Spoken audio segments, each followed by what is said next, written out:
اعوذ باللہ من الشیطان الرجیم بسم اللہ الرحمن الرحیم اللہم صلی علی سیدنا محمد وعلی آل سیدنا محمد مبارک وسلم۔ اچھا جی، قرآن مجید میں پارہ نمبر 16 کا خلاصہ۔ پارہ نمبر 16 میں کل 15 رکوع ہیں اور اس میں 3 صورتیں ہیں، جس میں سورہ کاف اس میں جو ہے نا کچھ باقی حصہ سورہ کاف کا ہے، اور اس میں سورہ مریم جو ہے نا وہ مکمل ہے، اور سورہ طٰہٰ یہ مکمل ہے۔ تو اس کے بیچ میں سورہ کاف کے بقیہ حصے میں یہ 2 قصے ہیں، ایک حضرت موسیٰ اور خضر علیہ السلام کا قصہ، جس میں دریا کے سنگم کے اوپر جا کے حضرت موسیٰ ان کو ملے تھے، حضرت فرعون جو ہے نا خضر علیہ السلام کو، اور پھر جب وہ واقعہ آگے پیش آتا ہے کہ وہ چلے، انہوں نے کہا مجھے علم سکھا دے، انہوں نے کہا تو میرے ساتھ صبر نہیں کر سکتا، پھر آگے گئے۔ حضرت خضر علیہ السلام نے جو ہے نا وہ کشتی توڑی، پھر آگے جا کے تو ایک گاؤں میں دیوار، ایک بچے کو مار دیا، پھر آگے دیوار بنائی۔ حضرت موسیٰ نے جب بار بار سوال کیے تو انہوں نے کہا کہ یہ سارا کچھ میں نے اپنی مرضی سے نہیں کیا، اللہ کے حکم سے کیا۔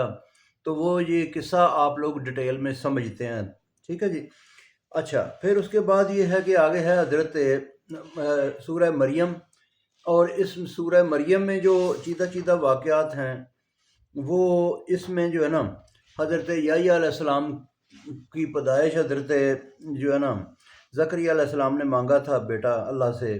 پھر حضرت عیسیٰ کی پیدائش بغیر باپ کے، تو حضرت ابراہیم علیہ السلام کا جو ہے نا وہ اپنے والد کو دعوت دینا اور کہنا کہ جی شرک نہ کرو، ٹھیک ہے جی۔ باقی کچھ نبیوں کا ذکر ہے اس میں مختصر۔ پھر سورہ طٰہٰ شروع ہوتی ہے، تو سورہ طٰہٰ میں جو ہے نا وہ نبی پاک کو اللہ تعالیٰ نے تسلی دی کہ اے نبی غم نہ کر، انشاءاللہ یہ تو رہے جڑا تیری راہ بالکل صحیح ہے، تو یہ جو لوگ ہیں انشاءاللہ یہ ان کو جو ہے نا اللہ تعالیٰ جو ہے نا مغلوب کرے گا، اور تم ہی غالب رہو گے۔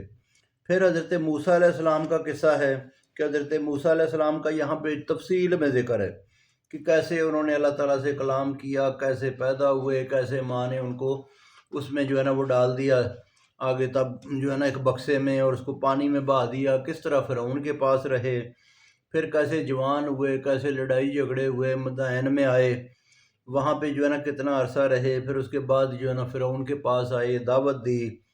ٹھیک ہے جی۔ یہ جو ہے نا وہ سارا فرعون کے غرق ہونے تک کا ذکر، پھر قوم کو لے گئے، پھر جو ہے نا کس طرح سے سامری جادوگر نے بچڑا بنایا، یہ کس طرح حضرت موسیٰ ناراض ہوئے، اور آخر پہ ہے کہ حضرت آدم علیہ السلام کا قصہ تھوڑا سا اللہ تعالیٰ نے بتایا کہ کیسے ان سے بھول ہوئی، کیسے ان کو اتارا زمین پہ، اور ان کو اللہ تعالیٰ نے اپنا نبی بنایا۔ تو بہت شکریہ، باقی پھر سناؤں گا جی۔